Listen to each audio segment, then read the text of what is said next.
Hello दोस्तों, मैं इस वीडियो में अंक क्या है या अंक किसे कहते हैं, प्राकृत या प्राकृतिक संख्या, पूर्ण संख्या, अभाज्य संख्या, भाज्य संख्या, विषम संख्या, सम संख्या, सभी के बारे में परिभाषाओं को देखेंगे। इस वीडियो को शुरू से अंत तक देखें। यह सभी कक्षाओं के लिए महत्वपूर्ण है। सभी को बारी बारी से सभी को परिभाषा के बारे में पढ़ेंगे। पहला है अंक। अंक अगर इंग्लिश देखिएगा तो डिजिट। दूसरा हमारा प्राकृत या प्राकृतिक संख्या, इसका अगर इंग्लिश देखिएगा तो नेचुरल नंबर। तीसरा है पूर्ण संख्या। पूर्ण संख्या की इंग्लिश देखें तो होल नंबर। चौथा अभाज्य संख्या। भाज्य संख्या का अभाज्य संख्या का इंग्लिश देखिएगा तो प्राइम नंबर। इसका भाज्य या यौगिक, इसका अगर इंग्लिश देखिएगा तो कंपोजिट नंबर। इसके बाद है छठा सभाज्य संख्या। सभाज्य संख्या के अगर इंग्लिश देखिएगा तो को प्राइम नंबर। इसके बाद सातवां में है सम संख्या। सम संख्या का अगर इंग्लिश देखिएगा तो इवन नंबर। इसके बाद आठवां है कुछ विषम संख्या। विषम संख्या के इंग्लिश देखिएगा तो ऑड नंबर। इस सभी के बारी बारी से सभी का परिभाषा के बारे में जानेंगे।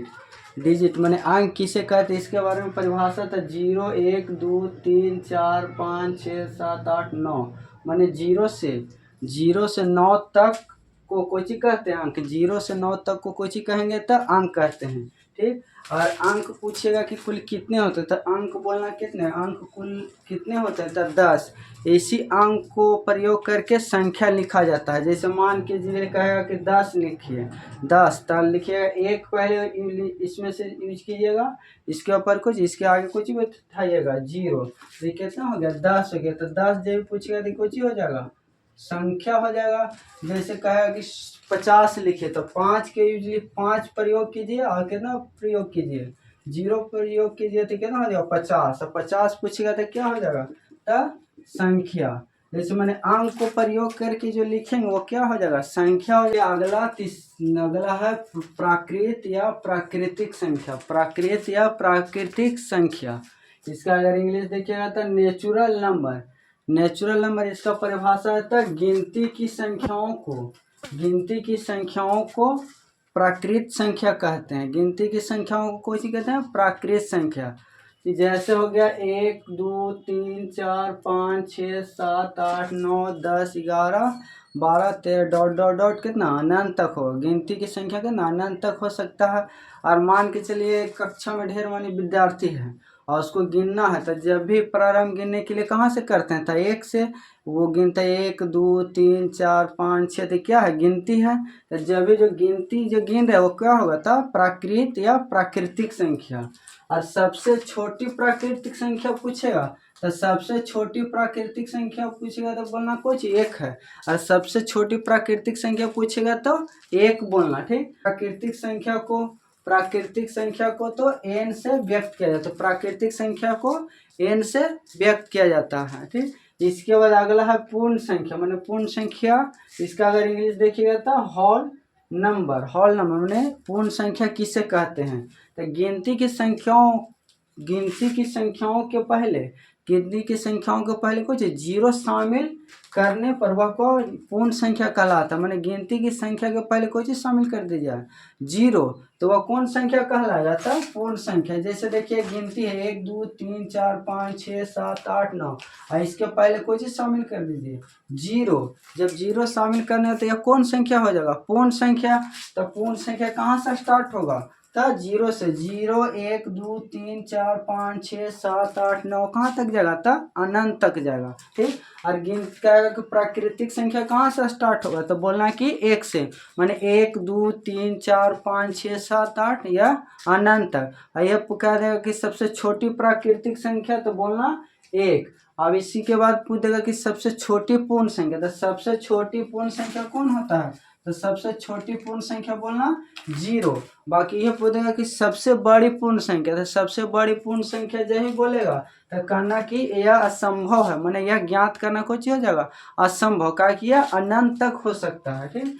इसी प्रकार से पूर्ण संख्या को तो W से व्यक्त किया जाता है। क्या पूर्ण संख्या को किससे व्यक्त किया जाता है तो बोलना W से व्यक्त किया जाता है। अब इसमें प्रश्न पूछेगा ना कि कह कि सभी प्राकृतिक संख्या कह रहा है कि सभी प्राकृतिक संख्या पूर्ण संख्या हो सकता है तो बोलना कि हाँ कहा कि देखिए सभी प्राकृतिक संख्या, देखिए 1 2 3 4 5 6 7 8 9 सभी प्राकृतिक संख्या देखिए पूर्ण संख्या में शामिल है। देखिए 1 2 3 4 बनाना, तो सभी प्राकृतिक संख्या को जो पूर्ण संख्या हो सकता है। बाकी यह उल्टा पूछेगा, कहा कि सभी पूर्ण संख्या प्राकृतिक संख्या हो सकता है, मैंने सही करेगा सभी पूर्ण संख्या प्राकृतिक संख्या हो सकता है, तो बोलना नहीं। कहा है कि देखिए इसमें कहाँ है, इसमें 1 2 3 जीरो भी शामिल है, बाकी इसमें कुछ जीरो शामिल नहीं है, तो सभी पूर्ण संख्या प्राकृतिक संख्या नहीं हो सकती है।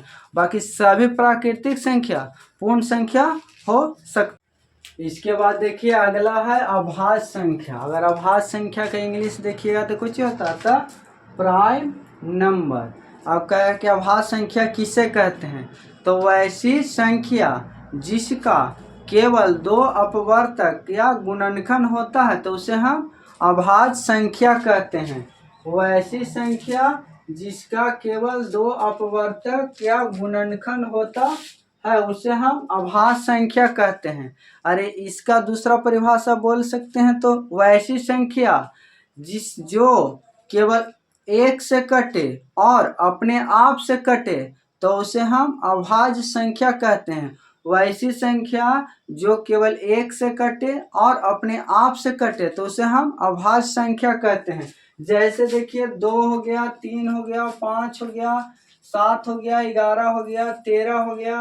इसी तरह से देखिएगा तो आगे 17 हो सकता है, डॉट डॉट अनंत होगा। ठीक, देखिएगा तो अगर इसका अगर खंड कीजिएगा, अगर इसका अपवर्तक तो एगो 1 हो सकता है, वो कितना हो सकता है 2 होगा। ठीक, इसे 2 के गुणनखंड कीजिएगा तो 2, 1 से लगाइए तो 2, मतलब 1 से लगाइए तो 2, तो इसका अगर अपवर्तक या गुणनखंड देखिएगा तो 1 और 2 होगा। उसी तरह से अगर 3 के देखिएगा तो 1 से कट सकता है और वो कितना से कटेगा, तो 3 से कटेगा, तो इसका भी अपवर्तक या गुणनखंड क्या हो गया 2 हो गया। अगर 5 के अगर देखिएगा तो इसी तरह से 1 से कटेगा और कितना से कटेगा, तब 5 से कटेगा, तो इससे अगर अपवर्तक देखिएगा तो इसका गुणनखंड क्या होगा, तो 2 होगा, एगो 1 हो जाएगा, एगो 5। अगर 7 की भी देखिएगा तो 1 से कटेगा और कितना से कटेगा 7 से कटेगा, तो जिसका अपवर्तक या गुणनखंड 2 होगा तो समझना कि अभाज्य संख्या होगा। जैसे 13 के 11 के लीजिए तो 11 1 से कटेगा और 11 से कटेगा। इसी तरह से 13 के लीजिएगा तो 1 से कटेगा और 13 से कटेगा, तो जिसका अपवर्तक ये 2 होगा या गुणनखंड तो समझना कि अभाज्य संख्या। जैसे ये बोलिए, जैसे लीजिए 6 और 6 के अगर खंड कीजिए तो कितना से लगेगा, अगर 2 से लगाते हैं तो केवल में 3, अगर 1 से लगाएंगे तो 1, ये 3। इसका अगर देखिएगा 6 का अपवर्तक या गुणनखंड तो 3 होता है, एक एगो 2 होता है, एगो 3 होता है, और एगो 6 भी होता है, तो समझिए कि इसका 6 का अपवर्तक क्या हो रहा है, तो 4 होता है, तो यह कुछ अभाज्य संख्या नहीं हो सकता। जैसे 8 के, तो 8 के देखिए तो 1 से भी कटेगा, 2 से भी कटेगा, 4 से भी कटेगा, 5 से भी कटेगा, 5 से नहीं कटेगा, 8 से कटेगा, तो इसका देखिएगा तो अपवर्तक बहुत मानी है, तो समझना कि यह अभाज्य संख्या नहीं होता है। ठीक, इसी प्रकार से देखिए अगर सबसे पूछ लेगा कि सबसे छोटी अभाज्य संख्या, सबसे छोटी अभाज्य संख्या पूछेगा तो बोलना कितना, सबसे छोटी अभाज्य संख्या था 2, सबसे छोटी अभाज्य संख्या पूछेगा तो बोलना कितना होता 2। और ये छोटी होकर भी सम अभाज्य संख्या होता है। पूछा है कि कौन सम अभाज्य संख्या, मैंने सम संख्या भी है और अभाज्य संख्या भी है, तो बोलना ऐसी एक ही वो संख्या है जो सम अभाज्य है, न तो सभी कौन है सम विषम संख्या। देखिए 3 है विषम संख्या, 5 विषम संख्या है, 7 विषम संख्या, 11 विषम, तो इसम कोई चीज है विषम अभाज्य संख्या। मैंने 3 है तो विषम अभाज्य संख्या है, 5 है तो विषम अभाज्य संख्या है, 7 विषम अभाज्य संख्या है। इसमें एक ही वो दुनिया में केवल एक ही वो 2 है जो सम अभाज्य संख्या है। कोई चीज था सम अभाज्य, मैंने सम संख्या भी है और सबसे छोटी अभाज्य संख्या है। ठीक, इससे अभाज्य संख्या को रूट भी कहा जाता है। पूछेगा कि रूट किसे कहते हैं, तो अभाज्य संख्या को कुछ बोला जाता है रूट कहते हैं। ठीक, और अभाज्य संख्या का हमेशा मस्सा याद रखिएगा, हम हमेशा कितना होता है 1, और परीक्षा में पूछा कि अभाज्य संख्या का मस्सा कितना होता है तो बोलना हमेशा कितना होता है 1 होता है। मस्सा देखिए जैसे 2 और 3 के अगर मस्सा निकालते हैं मैंने HCF, और HCF निकालते हैं तो 2 से 3 में लगाइए तो क्या बार में लगेगा 1 बार में, 2 1 कम 2, और 3 में से 1 गया था, अरे 3 में से 2 गया था 1 और ऊपर से होता है 2, इसका अगर मस्सा देखिए तो कितना होता है 1। तो हमेशा याद रखिए अभाज्य संख्याओं का मस्सा हमेशा कितना होगा, तो हमेशा बोलना कितना 1। ऐसे क्वेश्चन पूछेगा परीक्षा में, कहे कि दो अभाज्य संख्याओं का मस्सा कितना होता है, तो हमेशा याद रखिए दो अभाज्य संख्याओं का मस्सा कितना होता है, तब बोलना 1। इसी प्रकार से पूछेगा कि सबसे छोटी अभाज्य संख्या, तो सबसे छोटी अभाज्य संख्या बोलेगा तो कितना बोलना, तब 2 बोलना। अब बोले कौन सम संख्या और अभाज्य संख्या भी है, अभाज्य, तब बोलना कौन 2। सम भी संख्या और अभाज्य संख्या है, और सब कुछ ही है, और सब देखिएगा तो सब विषम अभाज्य है, विषम और अभाज्य। इसके बाद अगला देखिए भाज्य या यौगिक संख्या, भाज्य या यौगिक संख्या। इसका इंग्लिश देखिएगा था कंपोजिट नंबर, इसका इंग्लिश देखिएगा था कंपोजिट नंबर। अब कहा है कि भाज्य या यौगिक संख्या किसे कहते हैं, तो वैसी संख्या जिसका दो से अधिक अपवर्तक या गुणनखंड होता है, तो उसे हम भाज्य संख्या कहते हैं। तो उसे हम क्या कहते हैं, भाज्य संख्या। वैसी संख्या जिसका 2 से अधिक अपवर्तक या गुणनखंड होता है, तो उसे हम भाज्य संख्या कहते हैं। जैसे देखिए 4, 6, 8, 9, 10, 12 इसमें कुछ ही है, तो भाज्य संख्या है। जैसे देखिए 4 का अगर गुणनखंड कीजिएगा तो यह 4 कितना 1 से भी कटेगा, 2 से कटेगा और 4 से कटेगा।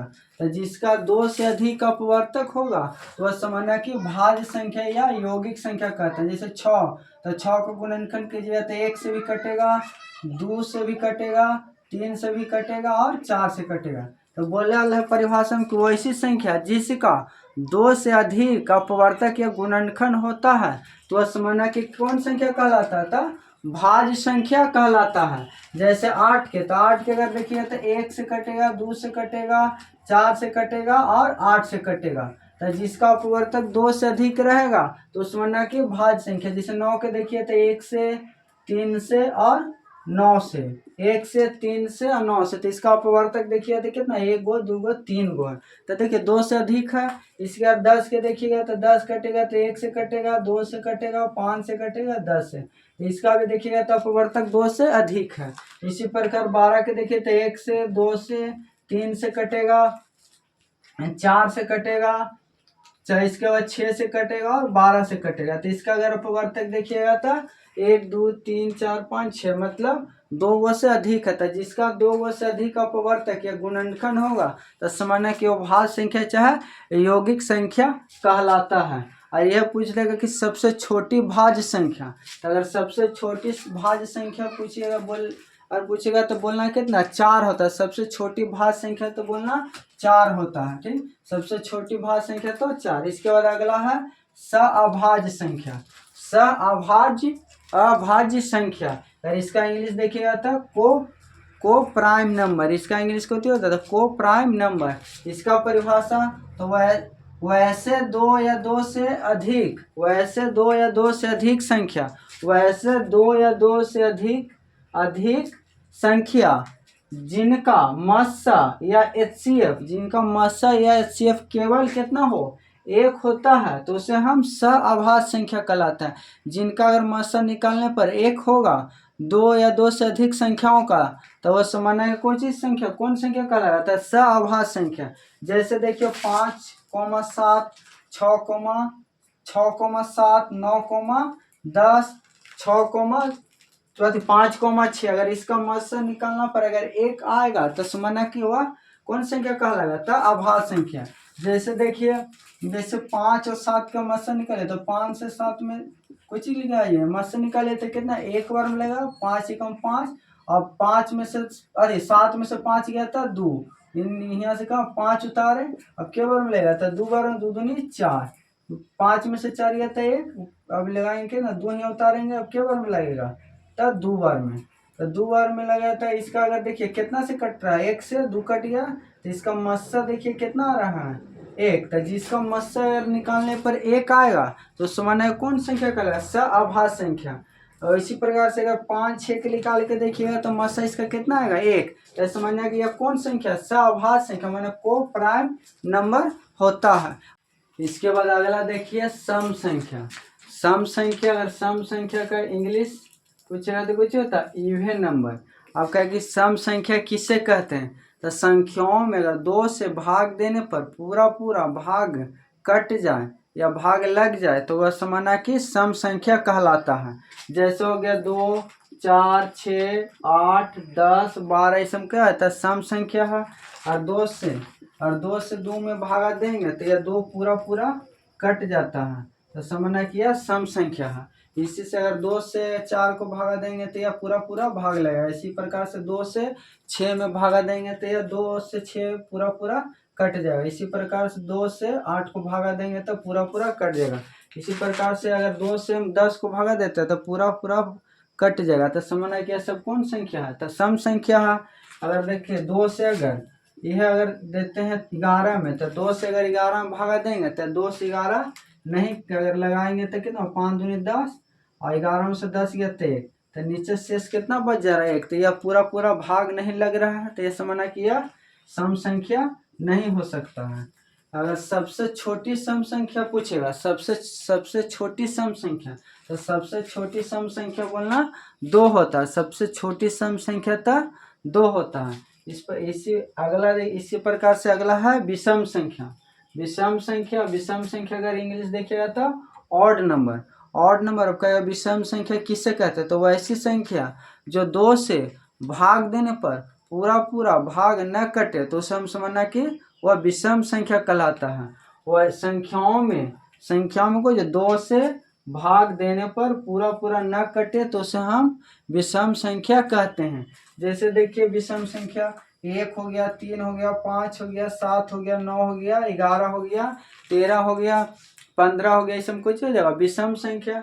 और देखिए अगर 2 से हम 5 में भागा देते हैं तो देखिए 2 से 5 में भागा देंगे तो क्या बना, 2 बार में 2 दूनी 4, 5 में से 4 गया था 1। अब देखिए यह पूरा पूरा नहीं कट रहा, इसका नीचे कितना शेष 1 बच जा रहा है। तो जब पूरा पूरा नहीं कटेगा जो संख्या वह समझना कि विषम संख्या होगा। ठीक, इसका देखिए अगर सबसे छोटी विषम संख्या पूछेगा कि सबसे छोटी विषम संख्या कौन होता था, सबसे छोटी विषम संख्या बोलना 1 होता है। सबसे छोटी विषम संख्या तो आप सबको यह वीडियो अच्छा लगा तो मेरे वीडियो को लाइक एवं सब्सक्राइब जरूर करें। मैं अगला वीडियो में परमेय संख्या, अपरमेय संख्या, वास्तविक संख्या, पूर्णांक संख्या के सभी परिभाषाओं को जानेंगे।